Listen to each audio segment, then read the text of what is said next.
Welcome everyone to tonight's Hookup with Real Estate Masterclass. We're super excited you're here, and we have three very special guests, Jesse Di Lillo, Pat Voltapetti, and Shawn Thomas, which I'll be introducing in just a few minutes. But first, we have some business to take care of. Ken, would you mind reading the disclaimer?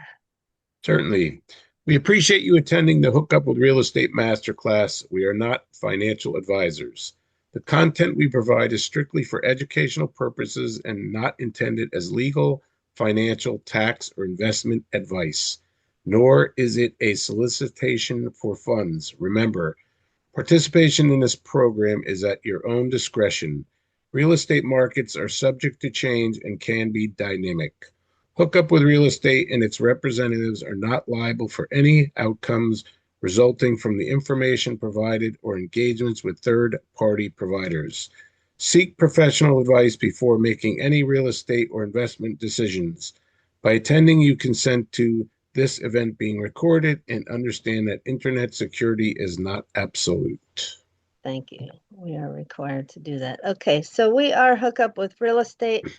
Our mission is to empower aspiring and early real estate investors with exceptional education, invaluable skills, and genuine opportunities to invest in real estate while simultaneously sharing strategies that guide you towards success in real estate and away from costly beginner mistakes like we made and are documented in this book, Real Women in Real Estate, which our special guests will get a copy of, and I'll read our sad story Thank you, for Debbie. starters. Looking forward to it. Thank you. Now, Ken is a licensed realtor in northern New Jersey. We're also real estate investors. He's a veteran, a tile contractor. So if you're ever in this area or need to reach out to have questions about it, just reach out to him at kenneth-hook.weichert.com. Okay, we are powered by Legends Equity Group. You might know Alex Lovely. This is one of our properties that we're GPs on. And anyway, they just had this big breakthrough event, which they're having another one, May 26th. No, the year, May 26th. The 28th through the 30th in Salt Lake City. It's really a 3-day great event. It's kind of a combination of self-development and a whole lot of fun. I don't know how else to explain it, but we did board breaking, and we did there was a hypnotist one night, and somebody who got out of a straitjacket another night, like, to talk about breaking through. So it was really a powerful event. Anyway, there are two main ways to connect with us. We have a YouTube channel at Hook Up with Real Estate, so there you can like and subscribe. And we also have a Facebook groups with an S page, Hook Up with Real Estate, which you may join as well. Now, if you'd like more information or find out how to get real guidance, real strategies, and real investment opportunities, you can book a call with us. And there's an email, hookupwithrealestate@gmail.com, or you can just ping us through YouTube or Facebook. We have an investment opportunity. It's not ours, but we're supported. It's called Core Tax Deeds. It's a 506B crowd-funded deeds. It was going to end at the end of last year, but they decided to move it to the end of February. So I can't really say more about it other than, Is that 2026 instead of 2025? it is. Thank you. I made a mistake there. I will fix it. All right. And then if you're at all interested in industrial properties, we have over 100,000 square feet of industrial. So you can reach out here as well. Okay. So here we are, January 28th. And this is our first master class of the year. This is our entire schedule. So you can mark your calendar. And let's just keep going. All right, Ken, would you read the quote of the day? Yes, change is inevitable, but transformation is by choice. Heather Ash Amar. All right, thank you. And now we get to the good stuff, right? Where we get to introduce our special guests. So let me start here. So Jesse Di Lillo is a real estate investor and strategic advisor with over 17 years of experience across acquisitions, capital structuring, and execution-focused investment strategy. He has direct experience in analyzing, structuring, and supporting real estate transactions across multiple self-storage and select commercial and residential assets. His background covers equity and debt strategy, underwriting, partner alignment, and operational oversight, focused on disciplined capital deployment and long-term value creation. Pat Voltapetti is a third-generation real estate investor and operator with experience as a broker, owner, negotiator, and advisor in the commercial real estate space. Over the course of his career, Pat has been involved in more than $3 billion of commercial real estate transactions, giving him deep exposure to acquisitions, capital structuring, negotiations, and execution across multiple markets. Shawn Thomas brings nearly 20 years of experience across commercial and residential real estate investments, hospitality, and operating businesses, with a track record rooted in disciplined capital deployment and operator-led value creation. He's an expert in building defensible brands that support premium valuations and long-term growth across real estate and operating businesses. His portfolio spans Wisconsin and Chicago and includes real estate, nightlife, bar and restaurant concepts, and a scaled multi-location gas station platform built through retained earnings and enterprise value growth. Collectively, Jesse, Pat, and Shawn are known as Pinnacle One Capital, where they also offer strategic advisory services in the form of senior level judgment support at the moments that determine outcomes for both real estate investors and operators making high-stake decisions. Their advisory services include such topics as LOI positioning, negotiation and retrade posturing, underwriting, review and downside stress testing, and capital strategy and GP alignment. So we are most fortunate today to have these three real estate professionals join us on a topic that every aspiring and early real estate investor needs to know. So please help me welcome Jesse, Pat, and Shawn to our masterclass to share their 5 simple yet powerful strategies to transform your next raise. So I'm going to stop sharing. Awesome. Thank you for Thank you joining. guys. Thank you guys for having us. We're very, very appreciative to be the part of the first mastermind of this year. So Awesome. so masterclass rather, but thank you. Thank you again for having us. Yeah, so we always like to start with the question, how you got started in real estate. So Okay. tell us. Well, the way I got started in real estate, funny enough, my grandfather, I was raised in a very traditional Italian house, and my grandfather, when he came over from Italy, he he was like a serial entrepreneur, and he truly believed that longevity was in the dirt. He was somebody that believed in buying property, whether it was single family homes, farmland, anything he could get his hands on. Now, what happened with my grandfather, he started a restaurant business here in Miami, known as Mary's Italian Restaurant, and it took off quite a bit. At the time, we didn't have the Aventura Mall and all those things that were here. We're looking at like the '60s, Miami in the '60s, right? And he ends up retiring early, and a good buddy of his says, I know you got to be bored sitting at home, at this point. There's probably more that you can do and more that you can bring to the marketplace, you should get your broker's license. You'll be able to look at deals. You'll also be able to buy deals, right? If you find a good deal, you don't necessarily need to list it. You can just buy the deal, right? You know the seller, you Mhm. know what comes with it. And so Nice. he made a living out of doing that. Uh, he started a brokerage called Golden Sands Realty. My father followed suit. He played in the NFL for a little bit. When he was done with that, he followed suit, became a broker.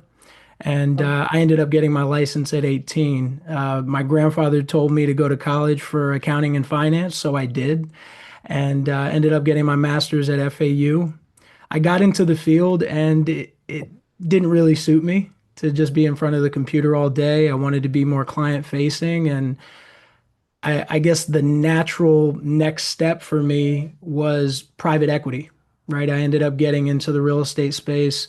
I ended up cutting my teeth with a very well-known operator at this point. But when I started out, I want to say he had right around 1,500 units. I was mm, with him and I saw that company. We were very lean at the beginning. I want to say it was about 12 of us on the team and we wore a lot of hats, right? We were very dynamic. We were able to shift to a lot of different needs that the business needed.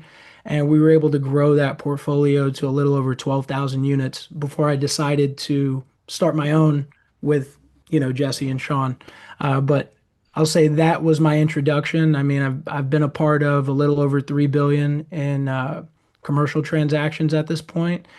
I've helped place a little over 250 million, not just wow. from retail investors, but family offices, institutions. So that's a bit of my story, like the high level. But Yeah, that's a bit impressive. Should we shift over to Jesse or Sean? Who wants to just give their Yeah, little cool. I'll do background? a quick one. Okay. So actually, I got involved in real estate, funny enough, off an infomercial. I was 17 years old. I was on a hockey trip. It was like 2 in the morning in the hotel, and I couldn't sleep. And I kept on seeing this infomercial come on, and it played like on repeat. It was like $500 for the course. I bought the course. They sent the big box in the mail, and realized I needed an LLC to start that business. So I convinced my parents it was good opportunity, and we started in the tax lien space. That transitioned from tax liens to single family fix and flips, some buy and holds, Airbnb, other short term rental, midterm rental opportunities. And then about 5 years ago, we transitioned out of that space and into the commercial space. And that's where I was lucky enough to partner up with Patrick and Sean. And since then, we've been able to build a really good sized portfolio and help a lot of investors get into the space. So really cool to be involved and happy I made that choice at 17 to jump into real estate. Yeah, that's awesome. Good for you. Thank Yep. you. Of Well, course. Yeah. Yeah. ask. Guys, as far as I go, I got started the same way a lot of people do. I was already operating businesses and wanted to put my cash to work somewhere tangible. And I first started off and bought a small duplex. I learned quickly, what actually mattered and realized the returns came from execution and, not theory, And from there, I kept scaling one deal at a time. And as my confidence, you know, one deal at a time, and that's when my confidence and operating discipline actually grew. I didn't start with like any big strategy. I bought a duplex because it was understandable and manageable while I was like running a business. That first deal taught me more than any book really could. And once I saw like how operations like drove the actual returns, I kept leaning into real estate and scaling from there. And it was through that journey, now alongside my partners and my brothers, Jesse and Pat, we're able to help others shorten that learning curve and avoid costly mistakes. So here we are. Well, Thank you that's for a having me. perfect Thank you. topic for this audience. Great. Thank you. So do you want awesome. to jump into your theme or Yeah. uh, So let me see if I have the ability to share. I do. Perfect. So can everybody see my screen okay? I Yes. can. Yep. Awesome, awesome. So just like Donna was saying, you know, Pinnacle One Capital, myself, Jesse, Sean, uh, I'd say something we're really enthusiastic about is education. We've been hired by some of the biggest communities in the country to help educate, the different operators that are in various communities. Some of them you may have heard of, some of them you may not have, whether it's Raise Masters, Capital Collective. Um, but, you know, when it comes to the advisory side of this, we help people go from LOI to close, not education, more so execution, right? And helping operators, do that. What we're going to touch on here today is one part of that. So we're going to touch on raising capital, right? Okay. Everybody needs it for every deal that they go into. Whether you're going to be bootstrapping, if you're bootstrapping the deal, then you don't need it. But most operators coming into the space need the skill of raising capital. So what we're going to be going over today is five powerful techniques and strategies that you can use, taking years to develop, but understand this, that these are all strategies you can use with very low investment. This is something you can do immediately, as soon as tomorrow, right? And you'll actually see a big return, from doing this. So excited to share. Yeah. Let me see. Okay. So I think a natural place to begin this would be 2020. The COVID. the world went silent, and I had a really big problem at this time. People weren't answering emails, texts were going unread. Zoom fatigue was real at that time. That was a very real thing. And one day I was fed up. I got fed up. I took my phone out, because I just, if you go too long with just like leaving voicemails, you you end up getting to a point where you're like, I'm gonna just try something. And I end up taking my phone out. I hit record, and it wasn't polished by any means, but I sent a text message. It went something like, "Hey John, I hope the family's well. This is what we're seeing in the marketplace. Give me a call back when you can." Simple. And the response I got was alarming. I had people reach back out to me. Wow, that felt very personal. Nobody does that, and it kind of dawned on me right there that, raising capital, it wasn't about being the slickest person in the room.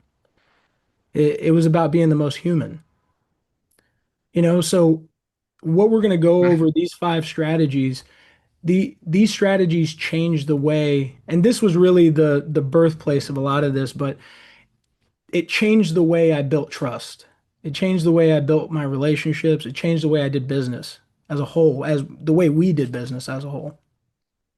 And so, some of these are going to be tactical, some are going to be mindset, but again, these are all things that you can easily implement as soon as tomorrow and see results from. All right. We're excited to learn. With our first lesson, uh, differentiating yourself with video text. This was my secret weapon. This was this was a way for me to get inbound traffic. Just so you know, when morale's low, when you're not closing deals, you're calling people, they're not picking up, you have a scheduled meeting, they don't show up. Video text was my secret weapon. People sent walls of text, dry pitch decks, calls that went on and on. This really separated me. I found that deals move quicker, it built trust, and it really separated me from the pack, right? Now, the framework is simple, right? Your authenticity beats polish. And I'll elaborate on that. When you're sending these video texts, I want to say the natural inclination that we all have is I got to get my hair perfect. I got to have that little ring light thing. Things need to be perfect, that it needs to be like almost like a commercial. I'm here to tell you that I want you to take that understanding and literally flip it on its head, because what I found was that when you stumbled inside of the video and you picked yourself up and you continued to push through and sent it, people connected with something that is so much more powerful than a commercial. It was authenticity. That's what I found. I found that authenticity could be felt, right? Between us human beings, authenticity can be felt. And that's exactly what was being pushed through in these videos. I had another mentor of mine that would tell me we're naturally our biggest critic. So when we take this video, our first instinct is to go, oh man, I got to watch it back and make sure it's perfect. I got to make sure. What he told me was this: you have to get into the habit of just sending it, right? So don't watch back the video. Take the video, don't watch it, send it. Now, the So, first time, the first time you do that, it may feel a little awkward. Maybe make the first one to like your spouse or like your business partner or something, right? But just get into the habit of doing it, right? So mark that down. Authenticity beats polish. The second one, you want the message to be personal over it being generic. Okay. And what I mean by that is when we run into operators that go, hey, we need to raise a couple $1 million in the next 45 days. What do we do? I always say, like, where's your power base? Where are the people that already trust you, already know you? I would send this video text. And something as small as you putting the person's name in the video text versus it being just a generic text, like, for instance, hey there, this is Pat with Pinnacle One Capital, going through my contacts, something like that. I would much rather say, like, hey, Donna, Pat here, right? Just putting Donna's name in the message changes this thing drastically. That's what I've found because I've tried both, right? I've done the lazier way of just taking one video and just blasting it to everybody versus taking the time to actually say the person's name in the video, and there's a big difference, And right? and if you know something personal about the person, they're something about their kids, like, how's Johnny doing in baseball? Like those kind of things really add a lot to it. Especially, if you can add one or two small personal pieces, it filters through a lot of the noise. So it's a huge aspect of this. Well, Yeah. that's advice. Nice. Yeah. And the third one being consistency beats perfection. So just like I was saying, you got to get into a habit of doing this. It's not about doing it one time, but it's more about the repetition so that it becomes a habit, so that it becomes natural. But I'm telling you, if you lean into something like this, it really does change the way you build relationships over the long haul, right? And it really separates you from all the other groups out there. So, Uh, Pat actually gave me this advice when I was in a different mentorship group. And over that weekend, I can tell you we raised seven figures that weekend just from this strategy. So by texting people, we were getting some response. By emailing people, you got even less. But the video messaging, the generic, just as Pat mentioned, the generic got some response, but the actual personalized messaging, that's what really killed it. That filled up our calendar for the next week. We were able to, get the amount of capital we needed to close the deal, and it was really because of that authenticity piece. And as Pat mentioned earlier, your initial inkling is to watch that video over and over again. I could tell you for 3 hours I was paralyzed watching the same thing, re-recording, doing it again, and I'm sitting there like over and over and over again, re-recording this video without sending it once. And I'm like, okay, so I did all of this action and actually didn't finish the action, and I made $0 from doing this action. What started to compound was like the first one super uncomfortable. Just sent it after, the next day I tapped into this, sent out that first one, and got a response right away. And then I was able to just kind of get over that fear. And you're going to stumble, like Pat mentioned. You're going to stumble over yourself. You might, you know, trip up on a word, whatever it is. The authenticity behind that is what really drives the relationship piece of this. That, hey, we're all human, right? We all make little mistakes here and there. Exactly how Pat had mentioned, like fire it away. Don't watch it. Don't get stuck in that paralysis because it's like you have the best piece of information here, but you're just stuck on the one thing of hitting send. Like just yeah. hit send and then move to the next person in the contact list. And by like the fifth, sixth person in the list, you're gonna be super comfortable just shooting that off. this Yeah. is That's such awesome. this is such Yeah. a gold this is such a golden nugget. Pat, so Yeah. for everyone here on the call, what would a video call like that look like? Could you give us an example? Yeah, for sure. And great question. So like if I'm going through my contacts, for instance, and I want to activate my power base, right? Let's say in my phone, I've got close to 2,000 contacts. I'm going to hit the contact. I'm going to send a video text. It's going to go something along the lines of, "Hey Donna, it's Pat. I was going through my contacts and I realized it's been way too long, and that's my fault. You know, Donna, I wanted to touch base with you. This is what I've been doing. You know, I'm in the private equity space. We're placing capital into some of the highest quality assets in the country. If you've ever wanted to get involved in something like that or even learn a little bit about it, I'm happy to lend my skill set where I can. I'd also love to hear what you've got going on as well. You know, and besides all of that, like I said, been way too long. We definitely need to catch up. Give me a call back when you can. Send.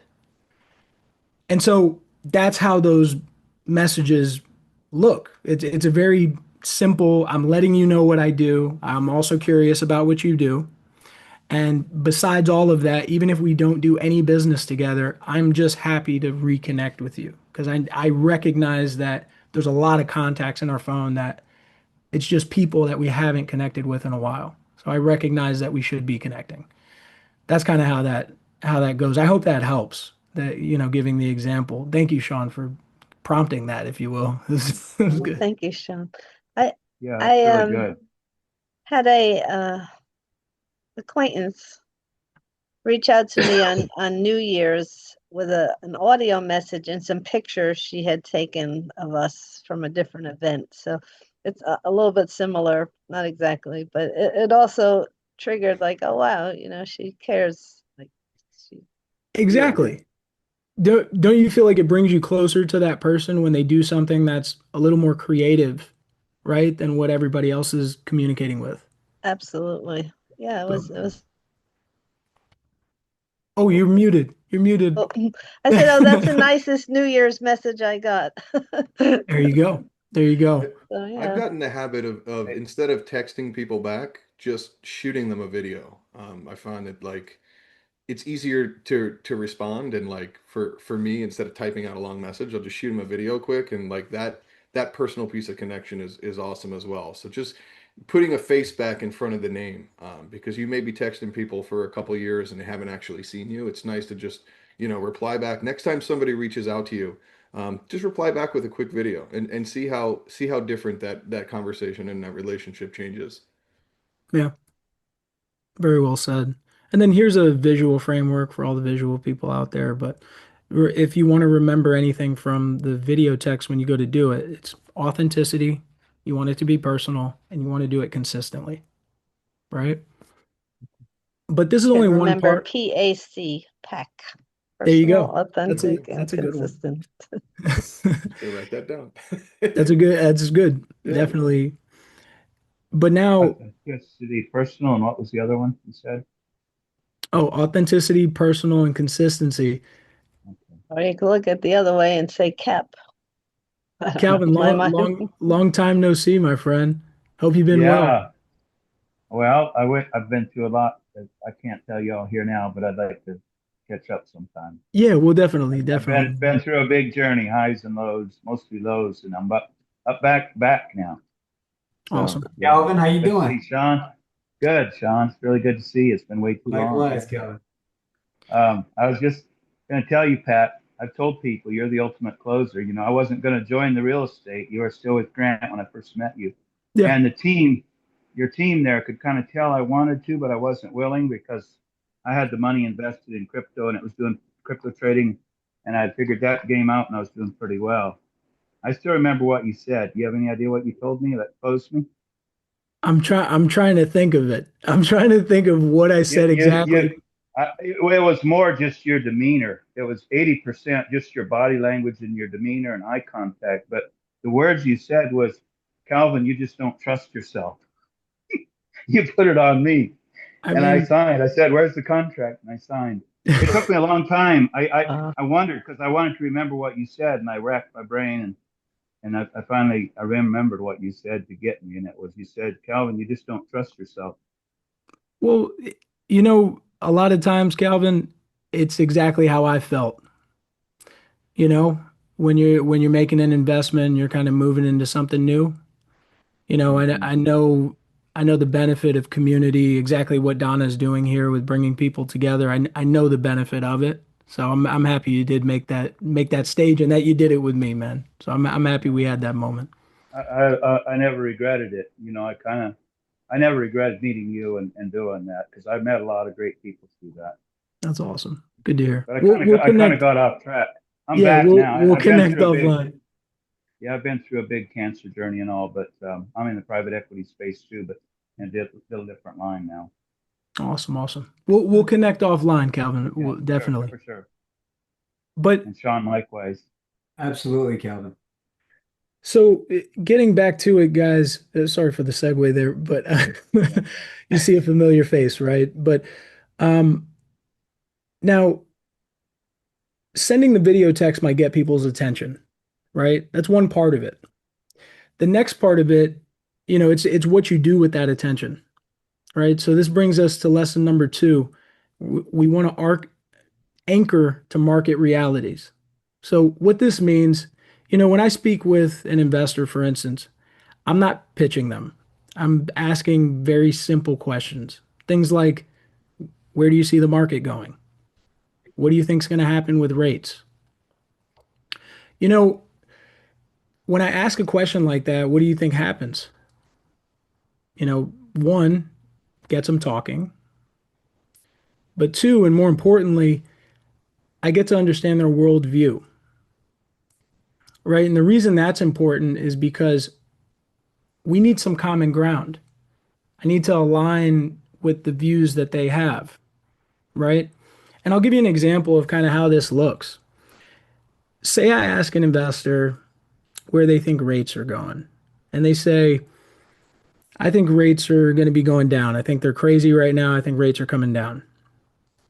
I would say, okay, that's exactly why we're investing in assets that are positioned to win as rates fall. Alignment, right? Another example, same question but flipped. I think inflation's tricky. I think rates are going to stay high. That's why we're investing in properties that have value add opportunities as opposed to ground up development. Again, alignment.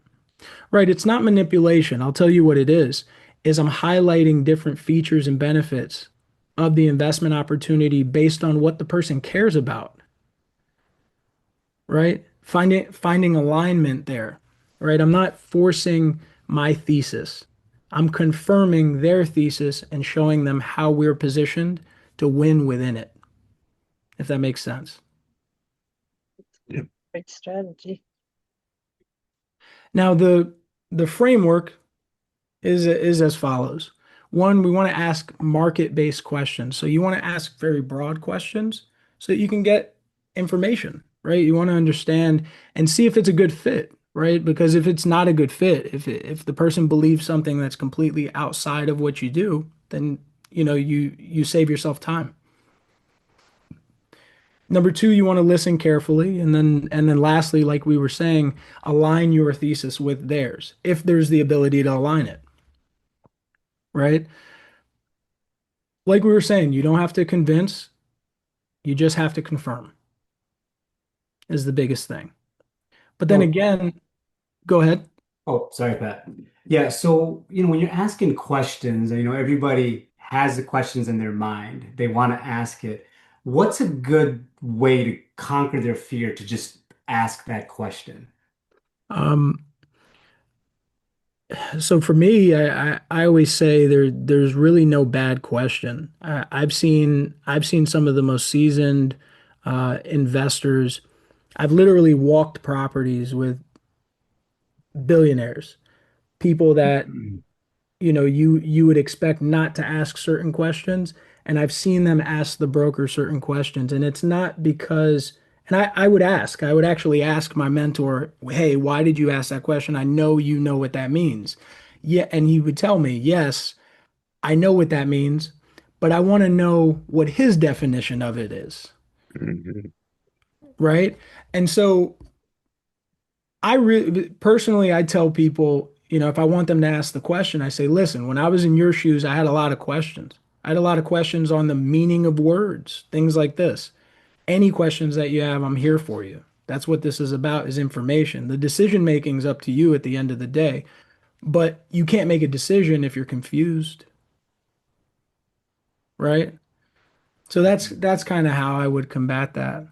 If you're dealing with that, if you're genuinely in a communication cycle and that happens, you got to feel for people. You got to meet them where they're at. I mean, Does that people help? can often feel rejected if they don't get the answers they want to, and that's something Yeah, you have to work on feeling like absolutely. you could. If I understood you right on one of your last statements you made earlier, Patrick, you said you don't have to convince, you just have to confirm. Could you give us an example of that, of the last part about confirming? Yeah, so I'm not convincing you that rates are going down or up. I'm confirming that you believe rates are going down, right? Mhm. Now, my investment, we've factored that in, right? We've factored in rates going down. So I'm gonna confirm, hey, we believe like you, right? We're positioned to win as rates go down, right? There's no convincing taking place. I'm simply confirming. I'm finding some common ground. Mhm. And Okay. and on the flip side of that, Calvin, we've also run the sensitivity on the rates going up, so that we're able to kind of meet somebody on that question, because how we've underwritten the deal, we've stress tested it both ways. So we're not stuck on like our business plan is reliant on rates coming down. We can still execute even if they're up, and we can answer that question of, hey, we've tested this on a higher level. So we also believe they could go up. So we've ran it as if this did go up and the property still Correct. makes sense. And that obviously that's with different operators, they're going to have different investment principles. But with us, we'd rather be more conservative as opposed to being like ultra aggressive and just saying, no, rates are definitely coming down. Because nobody thought rates were going to go 3x Yeah. in Yeah. 2021. So it's one of those things where you got to be ready either way, right? But I hope that answered your question, Calvin. Yeah, thanks. It does. So so now the arc at this point, we've sent the video text to get people's attention, right? We've gotten alignment. This next part is where it can get really fuzzy and where a lot of people lose people is they get them nodding, they're in alignment, and then they hit them with a bunch of jargon, and they end up looking like my friend here, right? They have that glazed kind of look over their face. Right. So lesson number three, there's power in simplicity. My first mentor, my grandfather, who I spoke about, he was he told me this very early on in my life. He told me that, we think that if we say more words, we're more understood. And he told me it's actually the opposite. The more efficient you are with your words, the more effective each word is, and the person can understand it better. Right? So there being power and simplicity, this is not just a principle for raising capital, but just human to human interaction if you want to be better understood.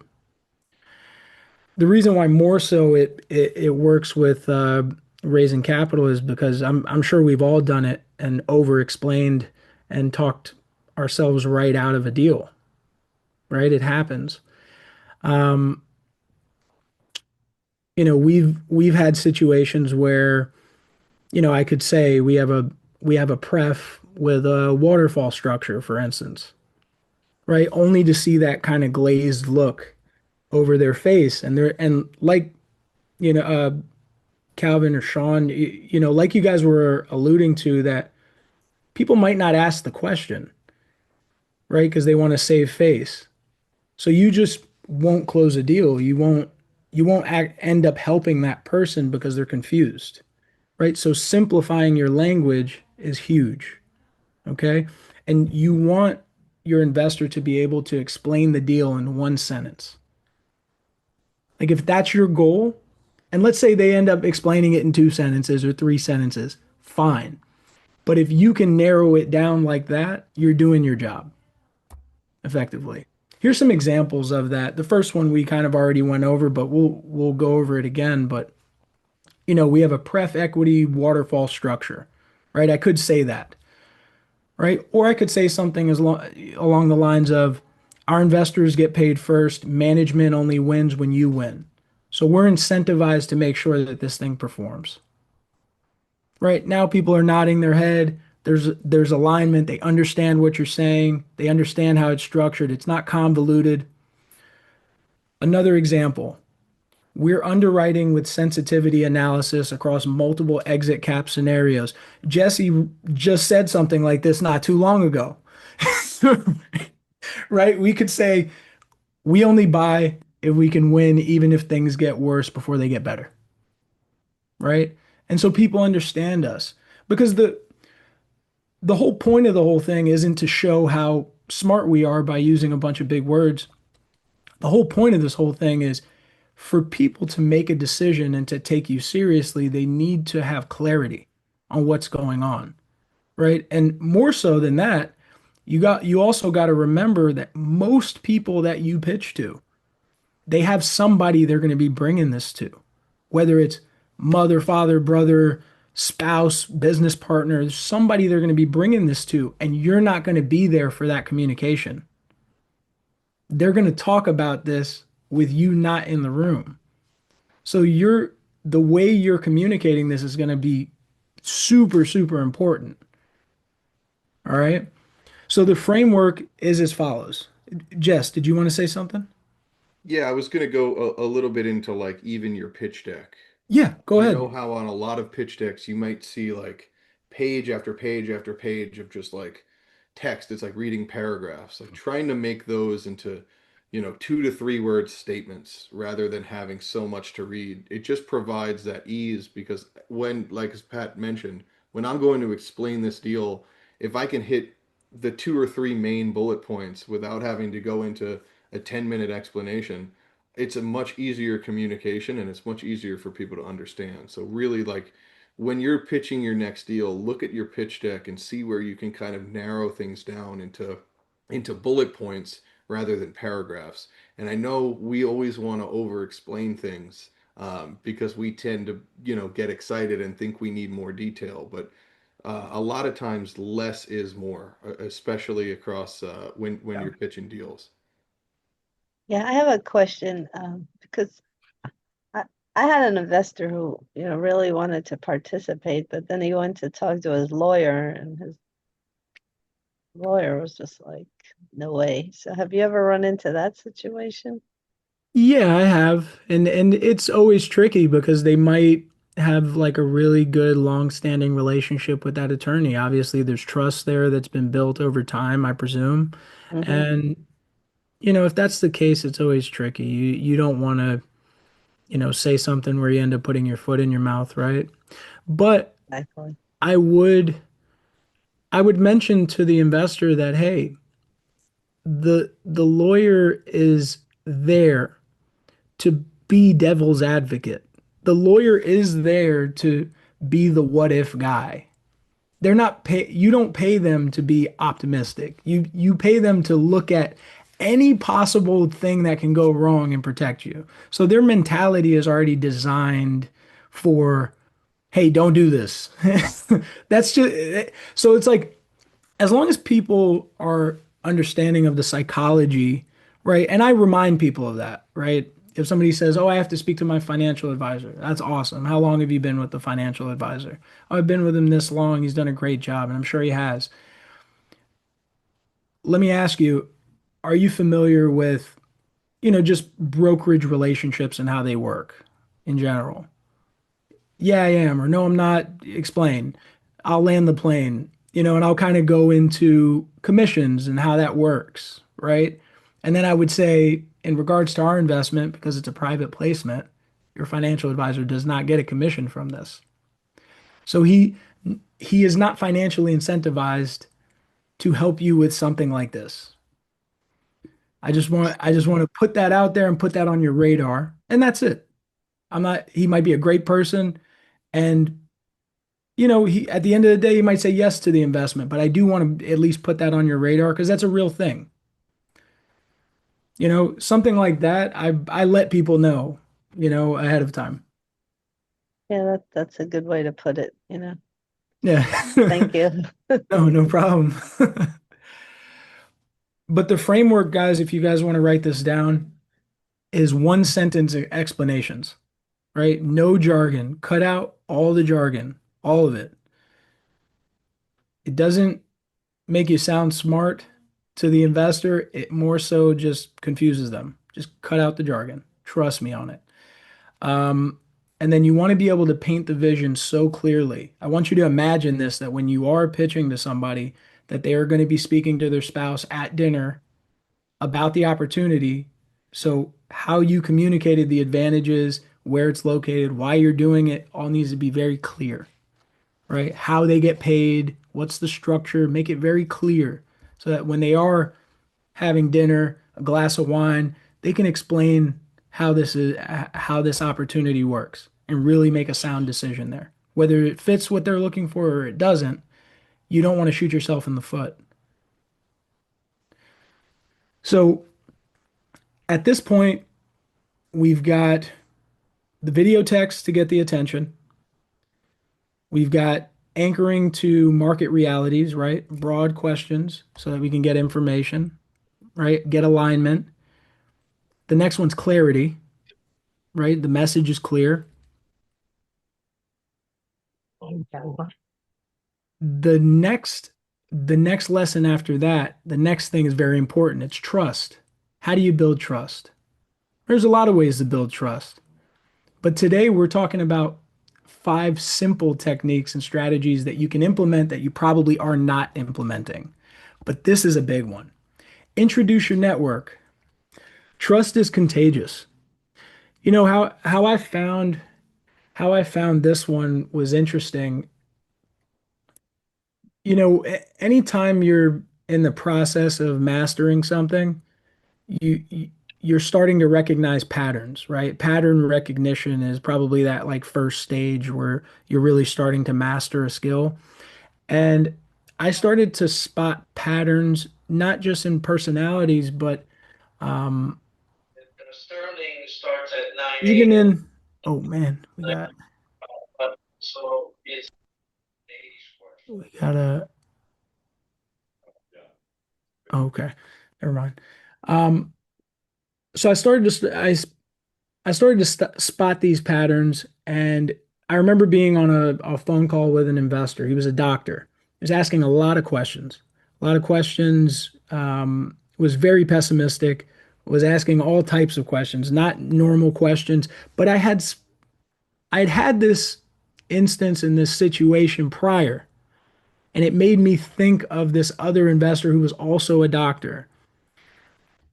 I already sensed that there was a lot of skepticism. This was the first time they were making an investment into real estate. And I said, listen, how about we do this? You remind me of another investor that was asking the exact same questions. They were in your shoes literally a couple years ago. Would it be helpful for me to connect you so you can hear from them how the investment went, how we've treated them, what the reporting's like, what the returns have been, things like that? And what I found was it took somebody from being very skeptical, not going to do anything, to wired in. It shortened the cycle on my deals. It helped so much so that this is a normal practice for us now moving forward, right? So remember this, transparency breeds trust. And there's nothing like showing that level of strength of saying, hey, let me open up my network so you can see what we've done so far. It shows a Now, lot of strength. Yeah. what if you're newer to capital raising, like some of the people here have never done it? So what would be a recommendation to breed trust for somebody Oh, new? you're you're you're one slide ahead of me, Donna. I got Okay. you. For all the for all the new people, I got you. I got you. But if you do already have this database, what I recommend is you get three, four, five investors that have had a good experience with you. You tell them ahead of time, hey, if I have other investors that, are thinking about making the investment and maybe want to speak to somebody to hear a unbiased opinion, because as much as we want to say we're unbiased, we're biased, right? We love our investments. We love what we're putting our energy towards and our creativity, right?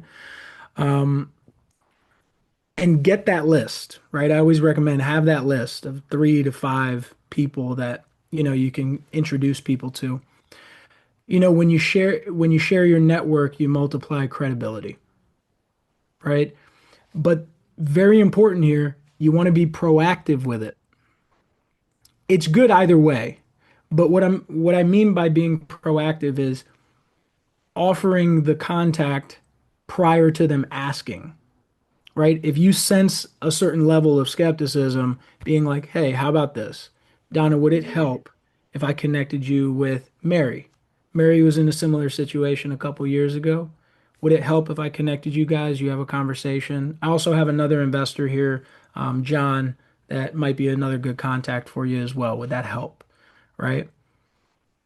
And so by doing it proactively, it actually strengthens that action as opposed to, let's say Donna said, Pat, I like the investment, I like this and that, but I'd like to speak to some of your investors to just kind of hear how it's gone.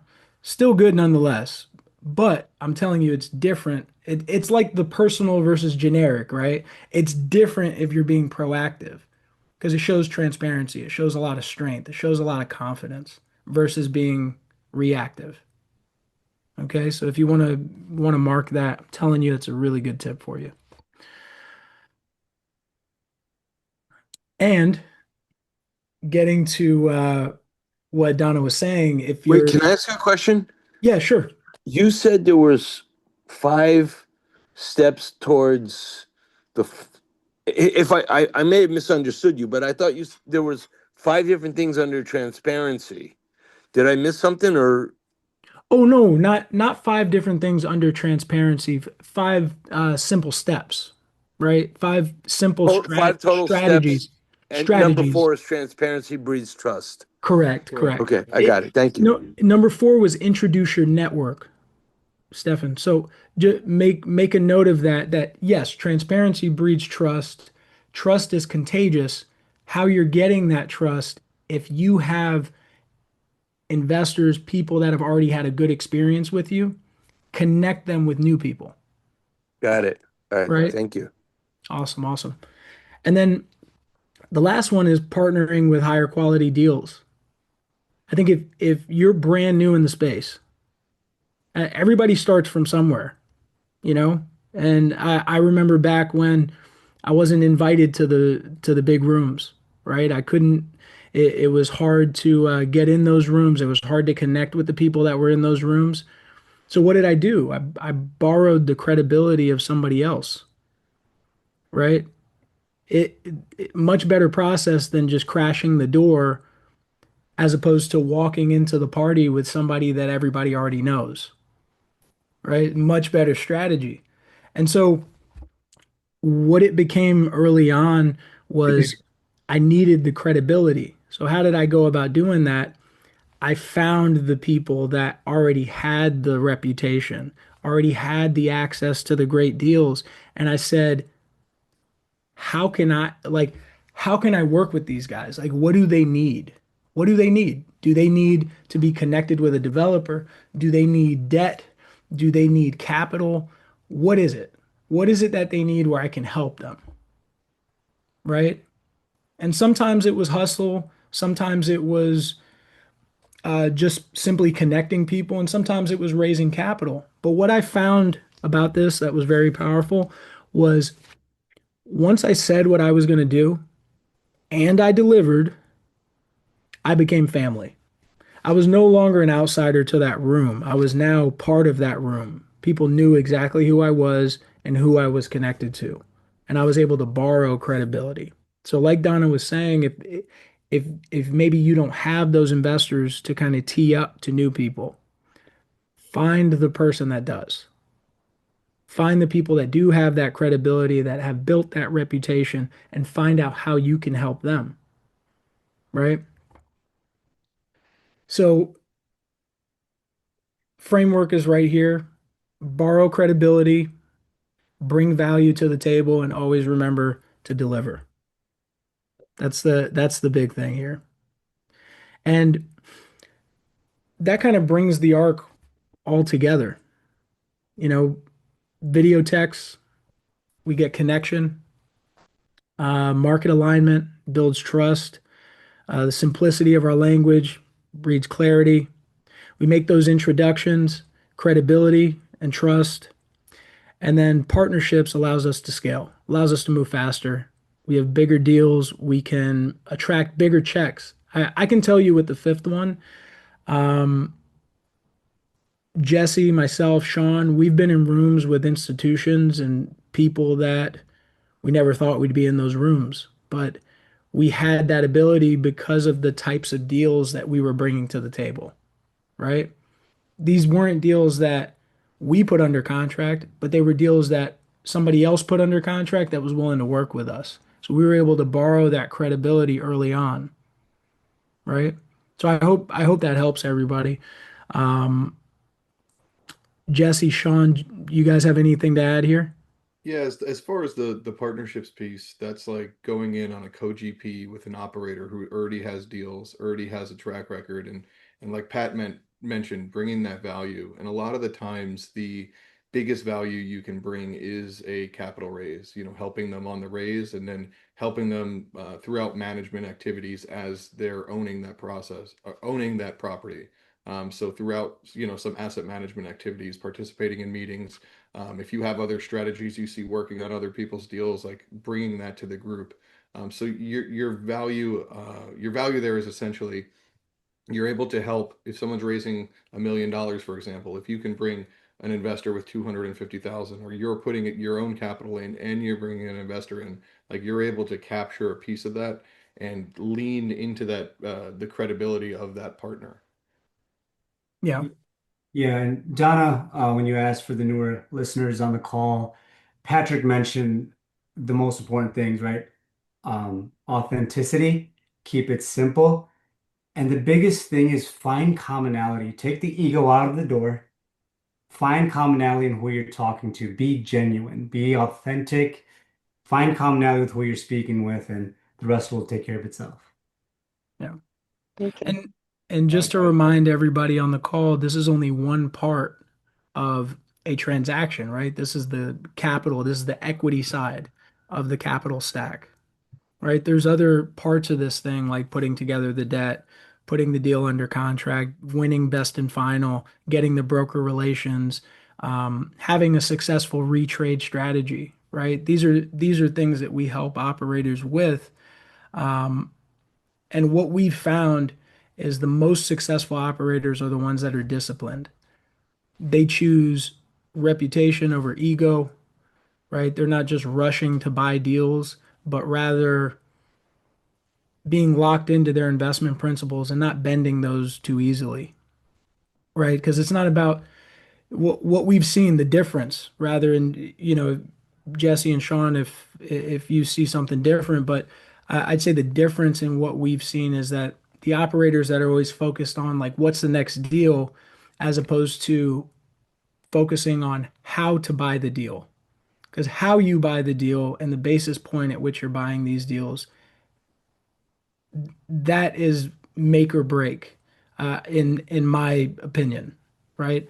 Um, what do you guys think about that? You guys have anything to add to that? Oh, I think that's On point. essentially where we're at, like buying the deal right rather than just trying to force it so that you can get your fee and move on to the next one. Yeah. You, So But do you have a buy and hold strategy or yeah, yeah, yeah. We have a buy and hold strategy for the long haul, but I always think the most important, especially in a time where interest rates are really high, the basis at which you're buying it is so important, right? Because there's so many people right now We helped an operator, a couple months back. We were able to shave off a little over 250,000 on the purchase price when we went through due diligence and, brought up that retrade strategy. That's money that they're now, instead of that being part of the purchase price, that's equity now inside of that deal. That's money that them and their investors are making, right? So the basis point at which you're buying these deals is so important, but more so knowing how to communicate that and how to show the other side that, like, hey, we agreed to the cap rate that you wanted. We agreed to everything that you wanted. This is what we found, Right. And right? just for those who are not familiar with the term retrade, would you Mhm. mind explaining that? Yeah, so retrade, guys, is like if I put a deal under contract, I'm going to use 10 million as a round number. If I put a deal under contract at $10 million and I get a 60-day due diligence on this property, for instance, I have 60 days to gather all the information I need to let me know if I'm going to be moving forward with the asset or I'm going to be cutting the deal, right? In that 60-day period, there's physical inspections that need to take place on the property. There's zoning. There's various things that need to be done. On the financial side of this thing, that's the part where we really lock in is on the financial side of this thing. With my background, accounting, finance, it helps a ton. But the reason we lock in there is because obviously the seller is going to make their numbers look better than they are. They're trying to get rid of it. It's just like anything else. Somebody's selling a car, they're going to make the car look better than what it actually is. So you got to do the homework. And that's what we do is we do the homework.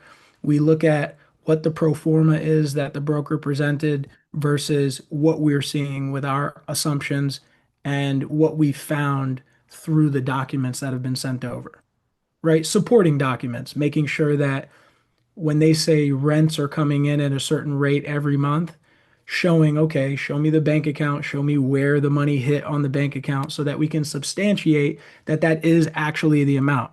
And if you can't show me that information substantiating that amount, I need a reduction solely based off the additional risk you're asking me to just eat, right? Because they wouldn't do that either, right? Nobody's just going to eat risk and not have any type of pushback towards it, right? So it's about communicating that and making it make sense where you don't just rub people the wrong way and they go and they kind of throw their hands up and they're out of the deal.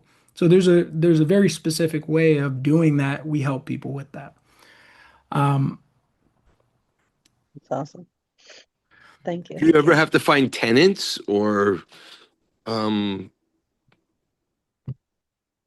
Yeah, we do end up having to find tenants that we really lean on the marketing side of things to doing that.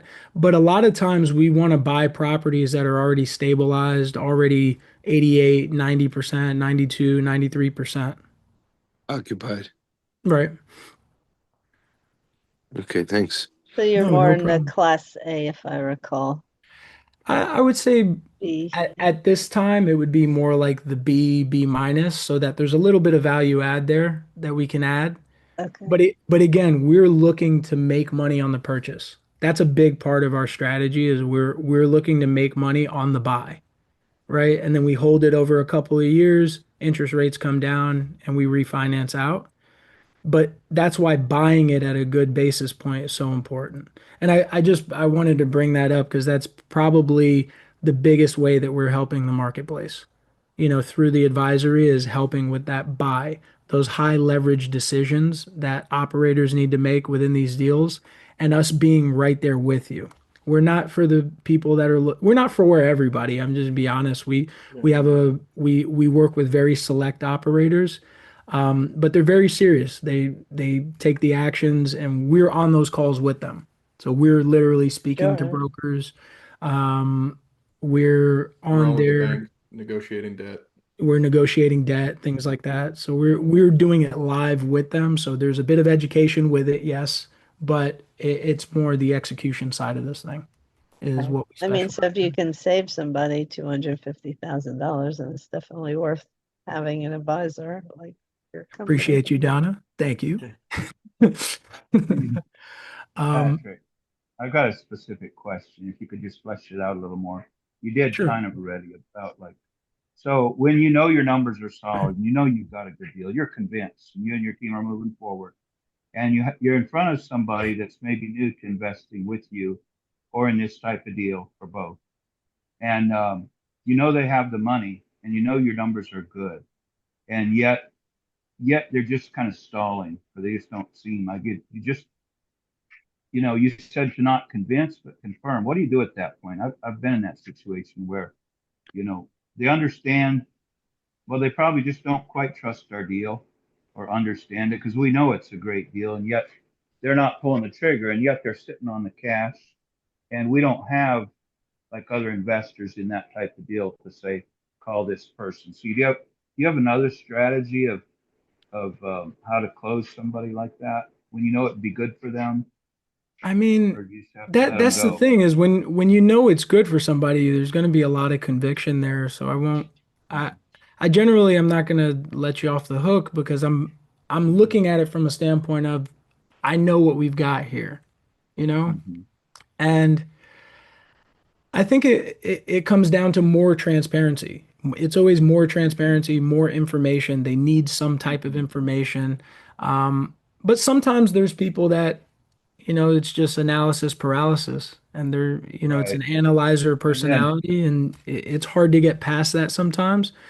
But it happens. I mean, it's unfortunate. Sometimes people miss great opportunities, and then you end up coming back and saying like, "Hey, look what we ended up doing." You know, I guess don't miss the next one. It would be like Well, yeah. that'd be like I my mean, natural. the, Yeah, the, Calvin, a lot the of people pitches. wind up sitting out like that first one once they're interested just to see Mhm. how it goes.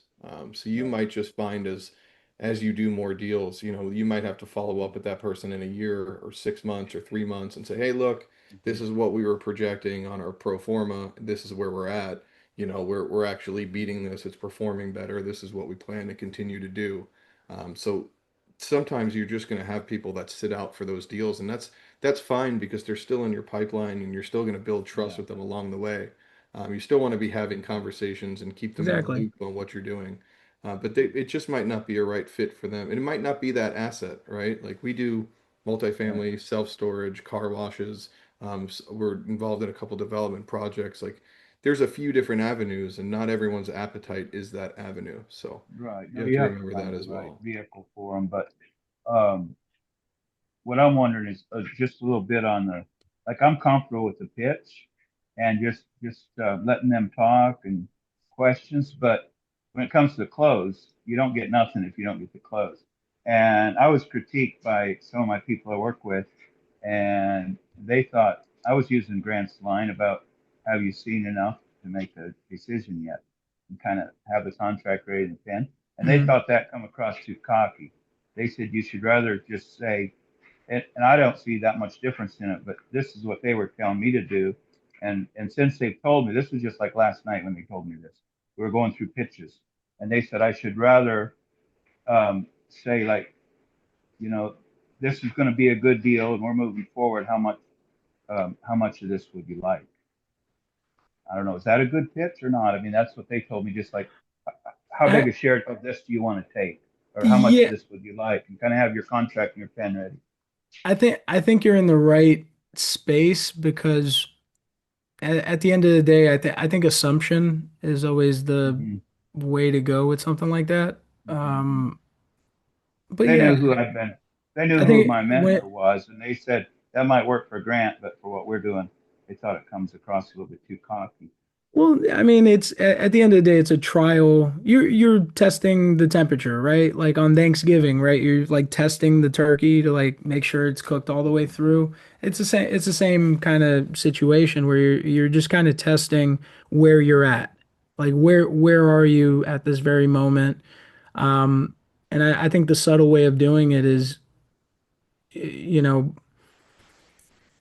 You're good at it. I'd like to watch you in action. yeah, I mean, uh, You got uh, me, man. You didn't even convince me at all on that deal to get me in the club. It was you, like I tell people when if you Patrick remember, come you up, convinced something just yourself. shifted.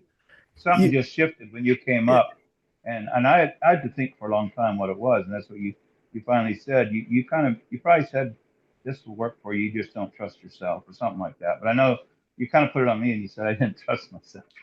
Yeah, and honestly, you convince yourself, at the end of Yeah, the day, I don't, yeah. I always think people learn more through good questioning, I've as always opposed to, respected, you know, yeah. I've always really respected you just because you were able to close me when nobody else could. Oh my goodness. I get that testimonial, Pat, real quick. Right, right. No, I appreciate the kind words, Calvin. Thank you. Um, I have a question. So if somebody's newer to this whole process and they're, let's say, capital raising for the first time, how much of that pitch deck do they have to be comfortable with, if they can do all these other things? Simplify um, Well, it. you kind of, I mean, I want to know as much as humanly possible about the deal. And honestly, you shouldn't pitch a deal if you haven't been to the deal. Like if you haven't been to the property and walked the property and seen what it's correct. actually like, because it's like selling something that you've never actually used. You're not going to have the same conviction. But if you've been there and you've walked the property and you've seen the condition of it and you've met the property management team that's, going to be working on the deal Talk and to the locals. you talk to the tenants as if you were, hey, I'm thinking about moving in here. What is it like to live here? When you do those types of things, you're much more comfortable on that deal. And like the pitch deck's great, but being able to talk about the actual deal, um, that's really where you're gonna, quote unquote, convince people. Is your actual knowledge of your firsthand knowledge of being there, walking it, and because you're gonna talk about nuances that aren't in the pitch deck. Yeah. So And I think, Donna, just to add to that, I think if you're new and you are pitching a property, I think early on in your pitch, you want the investor to understand your investment principles, right? And basically, throughout your pitch, you want to show consistency with your investment principles tied to this subject property that you're looking at, if that makes sense. So, for instance, if the investment principles of Pinnacle One Capital is cash flow positive assets, markets with natural barriers of entry, which is why we love South Florida. Um, we like to buy below replacement cost, right? And we like to have an opportunity for an easy value add, right? Nothing too hard, but like a simple value add kind of strategy that we can bring to the table, right? If those are the principles that we have and we say that early, naturally the investor is going to say, okay, these are the principles that they have. They've already told me that, they look through a lot of deals. 90% of the deals they look at, they don't take, right? And they don't bend these principles. Now, as I'm going through the investment, I'm showing you how all of these principles stack up to the subject property and why we're jacked up about it, right? This is why we're going to be doing it. This is why our investors love this asset and why they're moving forward.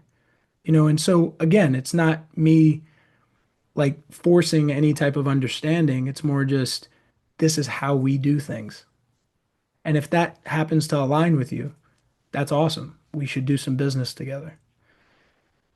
That makes a whole lot of sense. So that's kind of how we structure our, like our group calls. Like if we're gonna pitch an opportunity, and we even help operators, like if they have a deal we believe in, and we're like, hey, we'll help you with the pitch.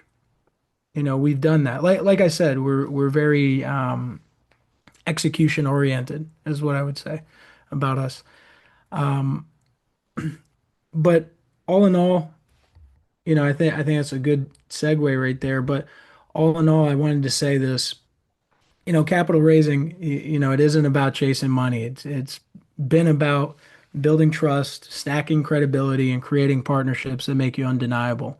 And I think that's what we've been able to accomplish over the years. And it's something that's attainable to everybody. Even if you're new in the space, There's a right way of doing things, there's a wrong way of doing things, and the good thing about real estate is once you got it, you got it. Like the market will change, things will happen, but once you understand the psychology of all the different parts that come together to make a solid transaction, you got it, right? And here's a question I would pose to you guys to kind of think with is which one of these five would you be implementing this quarter? Right? I'd like for everybody to take a few moments here and just kind of jot down the one that you'll be implementing this quarter. And then think about this one too. Who in your network can you align with today to open bigger doors tomorrow? Take a few moments to really answer those two questions. And I'd love to hear how this stuff helps you guys, by the way, because I know what it's done for our business over the years. I know what it's done for a lot of operators that we've worked with. So I'm very, very curious to hear what comes from all this. Yeah, we should put on a 7-day challenge and see who gets the most video messages That's out. awesome. That would be incredible. I'd love that. No, I'd love to hear the wins that you guys have because I know there's wins coming from this. If you're not already implementing these and you now do them, there's going to be some wins coming your way. So excited for you all. And I think one of the big things too, just going back to what you said earlier, is Mhm. to make sure you understand the principles of your partners, right? Like this is Yeah, their principal structure, and then it makes it easier to talk about the opportunities. 100%. It'll make the pitch flow a lot better. Like that. Um, And then a quote that I really enjoy that I think is meaningful for all of us on this call, but without commitment, you'll never start. But more importantly, without consistency, you'll never finish. So just remember that, guys. It's not enough to just do it one time. This is something, again, we're building the habit, we're building the muscle of these new techniques. And that's how you're going to build the momentum to actually start seeing those results, right? Because at the end of the day, being an operator, right? Going from being a capital raiser to a capital leader, the big change is going to be when you can predict how many leads are coming in based on certain actions that you take, right? And being able to predict how much action you need to take to raise a certain amount of capital and knowing how many deals you can attack on a year and really starting to build your years out like that. But you don't get there overnight. It comes from consistent action. So I hope that helps. Thank you guys for Mm. being here. Thank you. Really good. So Thank is you. there a number, like I know that's sort of a numbers game, but do you have any ratio, like 1 in 100 people you have to talk to get capital, or Um, I would say typically out of investor conversation, so like booked calls with an investor, um, I'd say in between that, like 3 to 8% would be a good would be a good number, a solid number. Obviously, the better you are at this, the higher your conversions will be, but I'd say that's kind of the number that we've seen over time. Yeah, in the beginning, Donna, like I would just say, like if I reached out to 100 people in a week and I got on 40 calls in that week, I may close, two, three, four of those people, and that felt like a really big, that's a great week, especially in the beginning.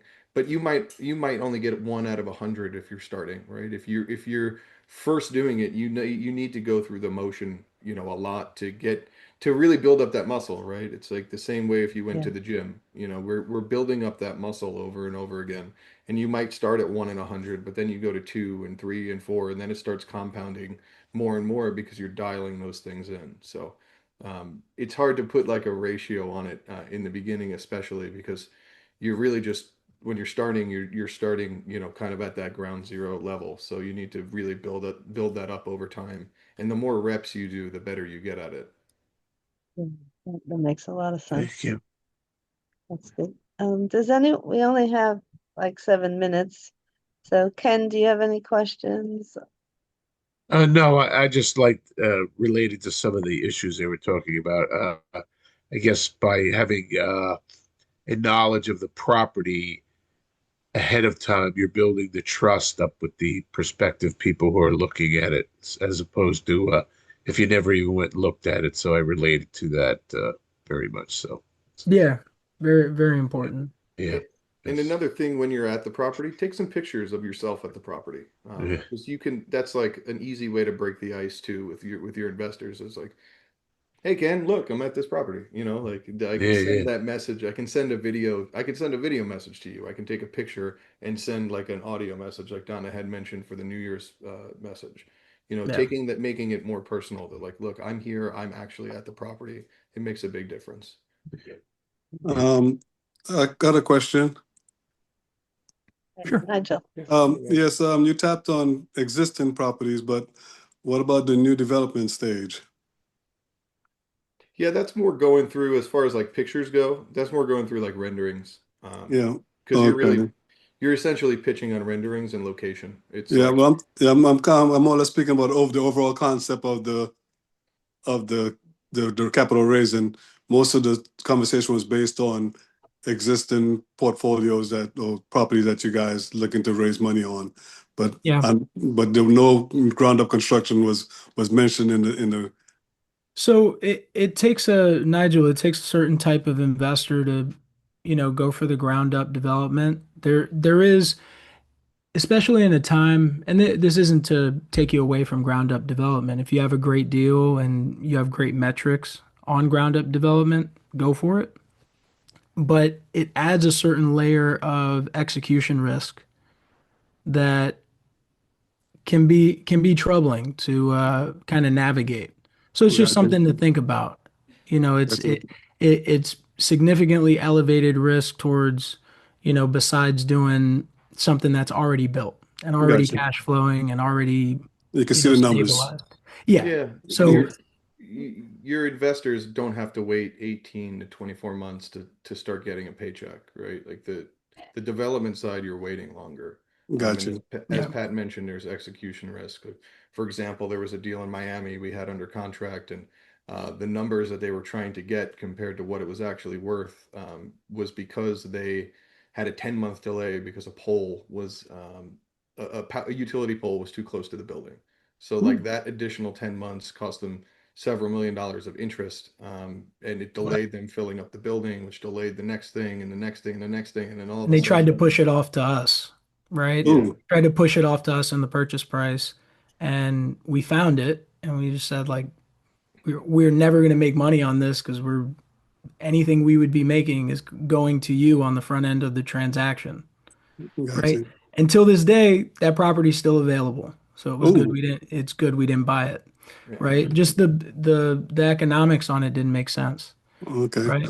Well, So I got one down your way. I'm in contract for one in Titusville, a nice, development. Yeah. So nice, I'll be nice. down your guys' way. Sweet. Awesome. I got a Well, question. We got time for one more. This Yeah, could be sure. for any of you three, or you could each chime in. Um, this has to do with like mental fortitude when you're pushing and shoving and grinding, and you really believe in your deal, and you got a full day packed, and you got say 7 to 10 either Zoom calls or in-person meetings, and at the end of the day, you've had some good discussions, but you haven't got any checks. I get pretty tired. Like, do I really want to do this the next day? How do you push through? Like your mental fortitude, your internal dialogue, whatever. Just like, yeah, I'm just gonna stick with this. I mean, I mean, there's no quitting, there's no turning back. But do I think sometimes I overthink and think, well, I just got my pitch wrong. I'm not presenting this right. And other times I think, no, I just have to just keep going. Yeah, you can always be open to learn and refine, but just keep going. So whatever you have to share on that. I'm I'm always thinking like I'm one connection away from a major impact or a major shift in my life, in my business, in this deal, in this raise, whatever that is. So Mhm. why not pick up the phone one more time? Why not jump on that next meeting? Because you don't know, that next person could stroke you a 7-figure check. You really don't know. until Right. you do that action. So for us, it's always like, what's the opportunity cost of me not doing that action compared to just doing like do one more rep, do one more rep, do one more rep. Gotcha. You Because know, it's the same in business, right? Like your first Mhm. five businesses may fail, but your sixth one could hit, Mhm. right? Your 12th one could hit. Like I think Alex Hermosi talks about that. I think his 12th business was a successful business, but he failed 11 times before that. But he kept going, and then he finally found the thing that hit. yeah. And I think Calvin, one of the when I was just starting out in sales, one of the guys I read was Tom Hopkins, and one of the one of the rules he came up with that stuck with me, and I haven't read his book in a while, but this particularly stuck out to me, was every no gets me closer to a yes. And Mhm. that helped me when I was managing sales teams, from where you found me, where I was on Grant's team and I was managing that team. I would tell people that to kind of get their spirits going, and that every no is leading you closer to a yes, right? That came out of the world greatest salesman, wasn't it? There you go, right? But like guys like Tom Hopkins, I found Tom Hopkins through Grant, Okay. right? So it's like everybody's repackaging stuff that they've learned from the past and kind of bringing it to the new age. But that was one of the big things I took from Tom Hopkins, and hopefully that helps, Calvin, is that Yeah. like you Sure. you're certainly not further away from accomplishing the goal by taking the actions. Mhm. So it's like, Mm. there's a couple ways you can look at it. You're Yeah. certainly not. Well, I think sometimes, I mean, I always want to be teachable and open to getting better. We all do. But Yeah, sometimes I think I overcomplicate that and think it's my problem and nobody. And maybe it is. But I think it's like at the end of the day, in my internal dialogue, it's like I did something wrong that these people didn't commit. Where right. maybe it's just the luck of the draw, and I just have to pick up and, like you said, it's one no closer to a yes. But it also might be expectations. Like you might think that everybody's going to say yes to your deal, but Yeah, based on what Right. Jesse and Pat said, it's not quite the case. Yeah, a lot well, of the times it's just timing too, Calvin. Like think of, for example, like we're waiting for, a deal to sell. And I want to invest in your deal, but I just don't have my cash yet. Or you're waiting for, your retirement. You're waiting 2 more years until you retire and then you're free up to use that capital. Like there's a lot of times that Yeah. it's really just timing. They love the deal, they trust you, they know you, but it's just not the right Mhm. time for them. So we just that's where it's so important in the follow-up process and Right. like just staying connected with people because eventually, especially if you're the person who consistently follows up and you're talking to them all the time, Mhm. eventually it's going to be the right time and they're going to say, "Wow, I just got a $50,000, influx of cash. Mhm. Let me call Calvin because Calvin's been the guy who's Mhm. consistently followed up and he always has right. a deal ready for me." And that's a great point, Jesse, is you don't only want to reach out to people when you're raising capital, right? There's other places where you're nurturing that relationship. Maybe if something doesn't go the way it was planned, right, on an investment, or it's not going a certain way, like how you handle that is very important, right? Because you know, everybody says how they're going to react in tough times, right? When you're going through something. But it's only when you're going through something that you realize how people are operating and what they're doing, right? And so how you handle that can sometimes be a huge message and huge indicator to your investors where they can say, okay, I like how at the very least they've handled this situation and how they've stuck with it and they've communicated, they've been transparent, things like that. So there's a lot of different ways that you can touch your network where you're not only asking for capital, right? Whether it's through education, there's a lot of different ways that you can go about it, and I highly recommend that, because that's how you keep the relationship alive, right? If you're only reaching out to people, it's like that friend that reaches out to you only when they need something, right? It's like, come on. Like, Yeah. like you want to think of it like that as well. Is it's, these people have trusted you. They're like family to you. You really care about them. So reach out to them. Not only when you're looking for capital, reach out to them just to tell them what's going on with the market, what you guys are looking at, what's going on with certain deals. And I think that's going to help you out a ton, Calvin. Like I said, this stuff doesn't happen overnight. It's momentum that's built over time. I want to be respectful of your time. First, if anyone's new here and you would like to be on our distribution list, please put your email in the chat and I'll add you. And any last words? We'll go with you, Pat, first, then Jesse, then Shawn. Oh, I'm just thankful that you guys had me. Honestly, thank you for having me today and having our team being the first one of 2026. That's awesome. Yeah. I think hopefully we've set the bar really, really high for the next couple of people that come on here. No doubt. You have. It's been really great. It's really Great presentation. Yes. But thank you. Thank you. Yeah, Jesse, thank you. want to add thank you anything? guys. I just to reiterate, thank you guys again for having us. We appreciate it. We're looking forward to connecting with you guys. And Jackie, I know we didn't get to say hi to you yet, but let's catch up this week. I know it's been a couple months here, so we definitely want to catch up with you. Yeah, guys, thank Thank- you. Thank you again for having us. It was a pleasure to start off the year with you guys. Jackie, good to see you as well. Nice to see everybody. It's nice to see familiar faces on the call as well. Yeah, And it's awesome. thank you all so much for having us. All righty. Appreciate the Thank you. presentation. Appreciate the information. All It was right, very yeah. Here, helpful. guys. Thanks. Have a good Terrific. night. Thank you Yep. so much. Success.